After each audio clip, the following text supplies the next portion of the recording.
Bonjour et bienvenue dans l'info de ce vendredi 13 mai. Et au sommaire de cette édition, l'audit sur le MM Arena sera bientôt rendu public et débattu lors du conseil municipal. Avec ces questions, la ville paye-t-elle trop cher pour le MM Arena? Peut-elle encore négocier avec le Mans Stadium? Élément de réponse dans ce journal.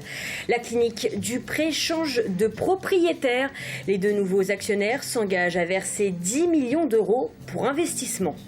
Et enfin, on vous fera découvrir la première maison en briques de chanvre dans la région et elle est sartoise. Notre invité du journal aujourd'hui, c'est Jean-Michel Blaquière, animateur à Le Mans Sarthe Investissement, qui viendra nous parler du bilan de l'année 2015 et de ses projets à venir.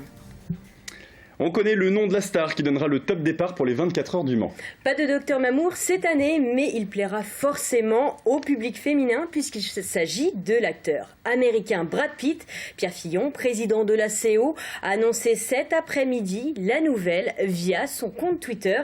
Il a hâte de pouvoir lui faire partager la légende de cette course et les Sartois et les Sartoises aussi. Et jeudi prochain, le conseil municipal va débattre autour de l'une des plus grosses dépenses, le MM Arena. Avec près de 3 600 000 euros par an injectés par le Mans Stadium au titre de l'aléa sportif et de la contribution, la municipalité peut-elle encore faire baisser la facture? Réponse avec Florent Clavel. Il était attendu, le voilà. L'audit sur le MM Arena sera officiellement présenté jeudi prochain au conseil municipal du Mans. Le document de 150 pages porte sur la gestion du stade par le concessionnaire, le Mans Stadium, sur les périodes 2013 et 2014. Subventions, recettes, coûts de l'entretien, tout est passé au crible. Commandé par la ville, l'audit devait notamment répondre à cette question. La convention avec le concessionnaire a-t-elle été correctement négociée? La réponse est oui. On a constaté qu'il n'y avait rien d'anormal dans le dispositif de négociation qui est en place, ce qui n'est pas rien. Après tout, on aurait pu découvrir d'autres choses. En même temps, il y a des choses positives. Le coût du stade, comparé à d'autres stades, est un des plus faibles. Le gros entretien également.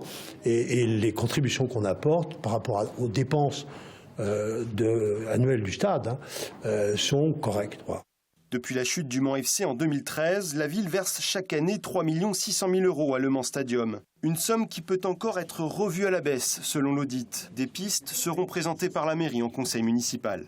On va vérifier les chiffres, il faut vérifier la masse salariale, il faut vérifier les crédits d'entretien, il faut vérifier la manière dont le montage financier s'est fait par rapport au taux d'intérêt, il faut vérifier l'inflation. Il y a un certain nombre de pistes, mais ce que je souhaite, c'est que les pistes qu'on va arrêter, on les arrête ensemble.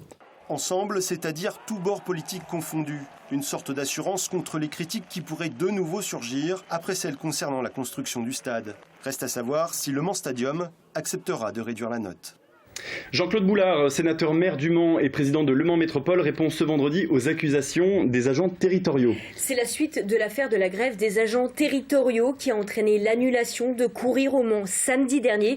Une suppression qui coûte entre 15 et 18 000 euros à l'organisateur. Jean-Claude Boulard met l'entière responsabilité de cet échec sur les grévistes. Les explications au micro de Florent Clavel. Ce n'est pas la grève qui a conduit à l'annulation des manifestations, c'est le blocage de la Chauvinière. Moi, j'avais des bénévoles dans le club qui étaient prêts à venir chercher les barrières, comme on le fait quand on loue du matériel au privé. Et si la Chauvinière avait été ouverte, on aurait été chercher les barrières et la manifestation aurait eu lieu. Donc ce n'est pas du tout la grève qui a empêché la manifestation. Bloquer l'entrée d'un service ne fait pas partie du droit de grève. C'est tout. J'en dis pas plus. Et que c'est ça qui est à l'origine de l'annulation. La clinique du Pré va changer de main. Et c'est Michel Lelièvre, le propriétaire de l'établissement Monceau, qui va vendre ses parts à deux groupes d'Angers et de Tours. Objectif, assurer les investissements à venir. Mickaël Texier. Les démarches pour vendre la clinique du Pré, Michel Lelièvre, le propriétaire, les a débutées en février dernier. Depuis avril, il s'est engagé auprès de deux sociétés qui gèrent des cliniques à Tours et Angers, Ovalie et Medipôle. Son objectif, assurer l'avenir de l'établissement Monceau. Et de fait, en plus du rachat des parts de Michel Lelièvre, les deux sociétés injecteront 10 millions d'euros dans la clinique. Chaque année, on a des montants d'investissement élevés. Et je ne peux pas faire face éternellement à ces investissements. Et j'ai pensé qu'en m'adossant un groupe extérieur, eh bien, j'allais augmenter les moyens d'investissement de la clinique. C'est la fin d'une aventure de 25 ans pour Michel Lelièvre, une histoire traversée de difficultés et de réussites. L'établissement a retrouvé une nouvelle dynamique et est redevenu bénéficiaire ces dernières années. Alors la vente inquiète parmi les 450 employés de la clinique et notamment les médecins qui craignent une OPA hostile avec des conséquences sur l'emploi. C'est ce que rapporte la presse locale. Michel Lelièvre, lui, se veut rassurant. Le fait de garder les emplois, par exemple, est-ce que ça a été négocié avec vous directement? Ça, c'était une condition et ce sera respecté. Et il n'y a pas de souci de ce côté-là.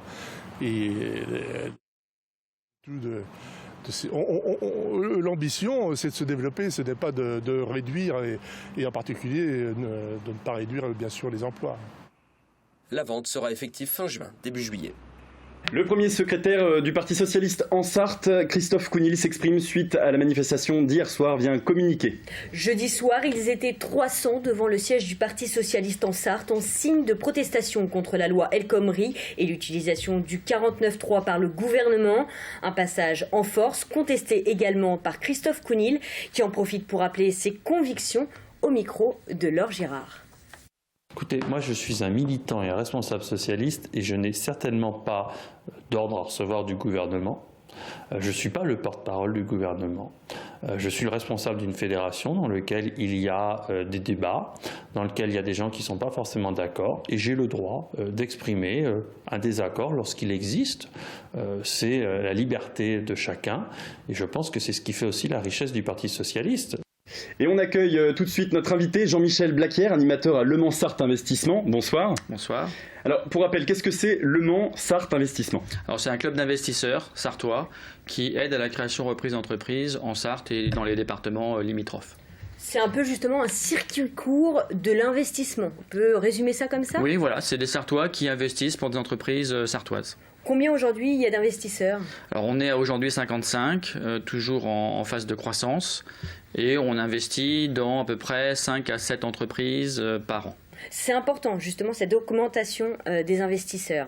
Oui, parce que plus on sera nombreux, plus on pourra investir dans des entreprises et plus on sera attractif pour pouvoir faire venir des entreprises intéressantes sur notre territoire. Votre assemblée générale, elle a eu lieu mardi. Quel est un peu le bilan de 2015 ? Alors c'est un bilan positif puisque tous les indicateurs sont au vert. C'est-à-dire on a plus d'investisseurs qu'on en avait l'année dernière. On a plus de dossiers également qui arrivent. Donc une sélection qui est peut-être un peu plus forte, mais donc des dossiers de qualité en finale. Et plus d'investissements en finale. On a investi dans 7 dossiers pour plus de 300 000 €. Les Sartois, en fait, ont envie d'investir ? Oui. Je pense que les startups, peut-être plus que d'autres départements, puisque dans les clubs d'investisseurs qui existent, on fait partie d'un réseau national, on fait partie des gros clubs. Un projet, les projets par exemple, donnez-nous un exemple de projet. Alors je pourrais citer, le plus connu du grand public, ça serait Allo Voisin. Allo Voisin qui est une entreprise de mise en relation de particuliers pour de la location de matériel, ou des entreprises comme Yoken qui est dans la réalité augmentée. Et toutes ces entreprises fonctionnent ? Et toutes ces entreprises fonctionnent. Alors aujourd'hui on a investi dans 17 entreprises, elles existent toutes encore. Les projets pour 2016, voilà peut-être des nouvelles entreprises avec des projets innovants ? Alors toujours de nouvelles entreprises, de beaux projets, on en a quelques-uns qui sont dans les cartons et qui devraient aboutir, et puis aussi de plus en plus d'investisseurs, parce que plus nous serons nombreux, plus nous serons attractifs. Est-ce que vous avez des critères pour choisir vos entreprises ? Non, ou très peu. Je dirais qu'il faut que ça soit une entreprise sartoise ou limitrophe à la Sarthe, et que ce soit une création, une reprise, un développement, une petite, une grosse entreprise, nouvelle technologie ou pas, ça peut être de l'industrie. Donc vraiment, toute entreprise peut postuler. Et on voit justement une mixité, on va dire, des personnes qui entreprennent, justement des femmes et des hommes ? Oui, si ce n'est qu'effectivement aujourd'hui, alors c'est pas statistique, on a investi dans 7 entreprises, on va dire il y a peut-être 20% d'entreprises qui sont portées par des femmes. Qu'est-ce qu'un business angel ? Alors c'est un investisseur, une personne physique, qui va à la fois apporter son argent dans le capital des entreprises et également son temps, son carnet d'adresse, son expérience. En général, ce sont des gens qui ont entre 40 et 70 ans, qui ont de l'expérience, parfois une entreprise qu'ils ont cédée ou pas, et parfois qui sont cadres d'entreprise et qui sont intéressés par le monde économique et par le territoire. Et si l'on est intéressé pour investir ou pour se faire aider pour justement notre projet d'entreprise, qu'est-ce qu'on peut faire ? Ils peuvent me contacter, donc Jean-Michel Blaquière, au 06 21 78 27 89, ou aller sur notre site internet en tapant Le Mansart Investissement sur un moteur de recherche et on apparaîtra. Parfait, je pense que l'info est passée. Maxime. Merci d'être venu, merci d'avoir accepté notre invitation.